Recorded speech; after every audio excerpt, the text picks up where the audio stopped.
Radhe Radhe friend, जय Shri Krishna. Veena Deepak Soni YouTube channel में आप लोगों का स्वागत है। आज मैं आप लोगों को इस वीडियो के माध्यम से कामाख्या एकादशी व्रत की सरल पूजा विधि बताऊंगी। साथ ही कामाख्या एकादशी व्रत कब रखा जाएगा, व्रत का प्रारंभ कब किया जाएगा, तो आप सब लोग वीडियो को पूरी ज़रूर देखना।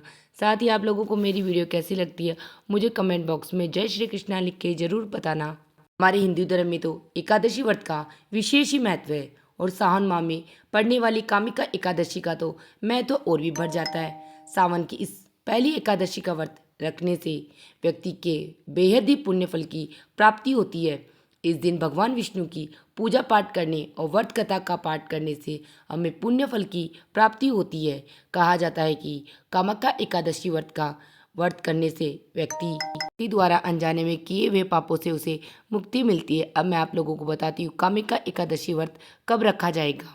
हिंदू पंचांग के अनुसार श्रावण मास की कृष्ण पक्ष की एकादशी का प्रारंभ 20 जुलाई को 12:12 से होगा और इसका समापन 21 जुलाई 9:38 पर होगा। ऐसे में उदय तिथि के हिसाब से कामिका एकादशी का व्रत 21 जुलाई को करेंगे और आप कामिका एकादशी व्रत के दिन सुबह सूर्योदय से पहले उठकर नित्य के काम से निवृत्त होकर आप अपने मंदिर में भी इसकी पूजा कर सकते हो। कामाख्या एकादशी की अलग से चौकी लगाकर भी पूजा कर सकते हो। तो मैंने सर्वप्रथम चौकी ले ली है। चौकी के ऊपर आप गंगा जल से उसे पोंछ लेना। उसके बाद में हम पीला वस्त्र बनाएंगे, क्योंकि आप सबको पता है भगवान विष्णु की पूजा में पीले वस्त्र का अत्यधिक महत्व है। चौकी पे ऊपर पीला वस्त्र बिछाने के बाद में हम भगवान की प्रतिमा विराजमान करने के लिए भगवान को तिल का से आसन दे रहे हैं। तो मैंने सर्वप्रथम विष्णु भगवान की प्रतिमा को विराजमान किया, फिर मैं महादेव के शिव परिवार की प्रतिमा को विराजमान करूंगी, क्योंकि कामाख्या एकादशी का अत्यधिक महत्व है। क्योंकि ये सावन के महीने में है तो हम भगवान के शिव परिवार का पूजन करेंगे। हम गणेश जी भगवान की अलग से प्रतिमा विराजमान नहीं करेंगे, क्योंकि ये शिव परिवार की प्रतिमा। उसके बाद में आप कान्हा जी लड्डू गोपाल भगवान की पूजा करते हो तो उन्हें भी विराजमान कर लेंगे। तो सर्वप्रथम हम दीपक प्रज्वलित करेंगे। तब आपको पता है किसी भी पूजा में सर्वप्रथम दीपक की पूजा की जाती है। के बाद में भाव स्वरूप मैंने सभी भगवानों को छींटा मार दिया है, उनका भी स्नान करा दिया। उसके बाद में क्योंकि लड्डू गोपाल भगवान को तो मैंने पहले ही स्नान करा लिया था। उसके बाद में मैंने भगवान शिव परिवार को वस्त्र रूपी कलावा अर्पित किया है और भगवान विष्णु को भी वस्त्र रूपी कलावा अर्पित जनेऊ भी अर्पित कर सकते हैं।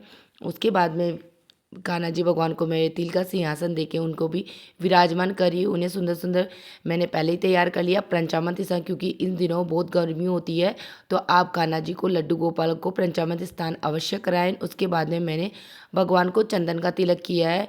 तो आपको पता है शिव परिवार को भी चंदन का तिलक, भगवान विष्णु को भी चंदन का तिलक अगर आप हल्दी का तिलक लगाते हो, भगवान महादेव को हल्दी का तिलक न लगाए, क्योंकि भगवान महादेव के हल्दी का तिल नहीं चढ़ती है। उसके बाद में हम भगवान को माता रानी को, माता पार्वती को रोली का तिलक किया है। उसके बाद में सभी को, आपको जो पता है चावल हम काम में नहीं लेते एकादशी व्रत में, तो मैंने सबको तिल अर्पित किए हैं और हम ओम भगवते वासुदेवाय मंत्र का उच्चारण करते रहना। उसके बाद में मैंने भगवान विष्णु को तुलसी दल अर्पित किया है, क्योंकि आप सबको पता है भगवान विष्णु को तुलसी दल के बिना पूजा नहीं होती और भगवान महादेव की बेलपत्र के बिना पूजा नहीं होती। तो मैंने ओम नमः शिवाय मंत्र का उच्चारण करते हुए भगवान में महादेव को 2, 4, 5, 7, 11 जितनी आपकी श्रद्धा हो उतने बेलपत्र अर्पित कर देना। उसके बाद में भगवान विष्णु भगवान को मैंने पीले फूल अर्पित किए, लेकिन आपके पास जो भी फूल हो आप वही भगवान को अर्पित कर सकते हैं। उसके बाद में माता पार्वती को मैंने लाल पुष्प अर्पित किया,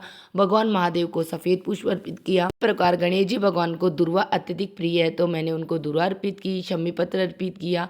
जो भगवान को जो चीज़ें प्रिय है मैंने सभी को अर्पित की और भगवानों को ओम नमः शिवाय, ओम भगवते वासुदेवाय इस मंत्र का उच्चारण करते हुए भगवान को पुष्प फूल अर्पित करें और भगवान से प्रार्थना करते रहे कि मेरी पूजा आप भगवान सफल बनाएं।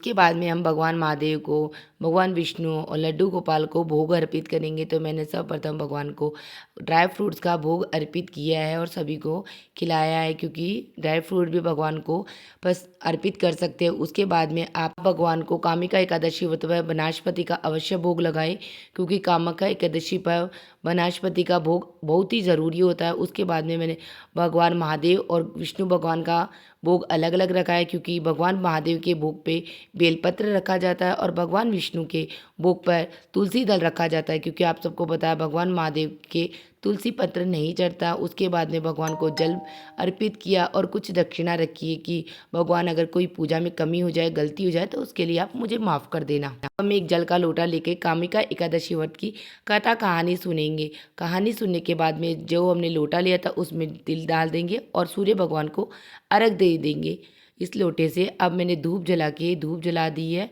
अब भगवान की कपूर की कामिका एकादशी व्रत पर आप कपूर की आरती अवश्य करें। तो मैंने भगवान के लिए पहले सर्वप्रथम तो गणेश जी भगवान की आरती की, उसके बाद में भगवान विष्णु की, महादेव की, सभी की बारी बारी से आरती की। तो आप जो दिया प्रज्वलित किए उसमें भी आप थोड़े से तिल के दाने अवश्य डाल देना। कहते हैं कि जितने तिल के दाने जलाते हैं, हम हवन करते हैं, उतने ही हमारे पाप नष्ट होते जाते हैं। और कामिका एकादशी की पूजा में यही कहा गया है कि अगर अनजाने में कोई गलती हमसे पाप हो गए हैं तो एक कामिका एकादशी का व्रत करने से वह गलती हमारी माफ़ हो जाती है और हमें अंत में भगवान विष्णु के वैकुंठ धाम को प्राप्त करते हैं। इस प्रकार हम सरल तरीके से भगवान विष्णु और भगवान महादेव का भी आशीर्वाद प्राप्त कर सकते हैं। और उसके बाद में आप भगवान महादेव के लिए माँ मृत्युंजय जाप का भी कर सकते हो। ओम भगवते वासुदेवाय इस मंत्र का उच्चारण कर 108 बार कर सकते हो, या आप विष्णु चालीसा पढ़ सकते हो।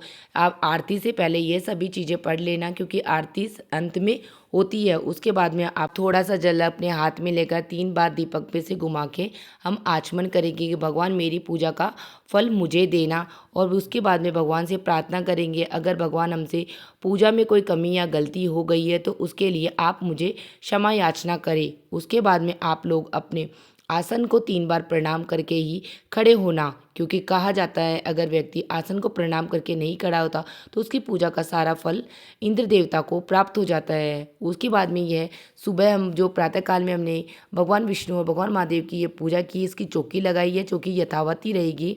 यह चौकी हम सूर्य अस्त होने पर रात को जब हम फलाहार बनाएंगे तो भगवान को भोग लगा के भगवान को भी फलाहार का भोग लगाएंगे। और यह चौकी हम द्वादशी तिथि को व्रत के प्रारंभ के समय भगवान को भोग लगाने के बाद में उठाएंगे।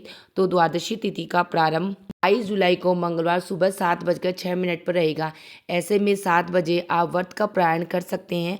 ये सबसे उत्तम समय है जिसमें आप कामिका एकादशी व्रत का प्रारंभ कर सकते हो। इस प्रकार आप कामिका एकादशी व्रत रखते हुए व्रत का प्रारंभ कर सकते हो। अब हमें कामिका एकादशी व्रत के प्रारंभ के बाद में चौकी कैसे उठानी है तो मैं आपको बताती हूँ। मैंने जो भगवान को भोग लगाया था वही सब फल हम प्रसाद स्वरूप ग्रहण कर लेंगे। उसके बाद में भगवान विष्णु महादेव सभी को अपने अपने स्थान पर विराजमान कर देंगे। उसके बाद में ये जल का कलश है उसे हम पंचामृत समेत सभी लोग ग्रहण कर लेंगे घर में। और जो भगवान को फूल पुष्प अर्पित किए वह सभी किसी वृक्ष में डाल देंगे, क्योंकि इधर उधर डालने से हमारे पैरों में आते हैं, इससे हमें अच्छे फल की प्राप्ति नहीं होती है।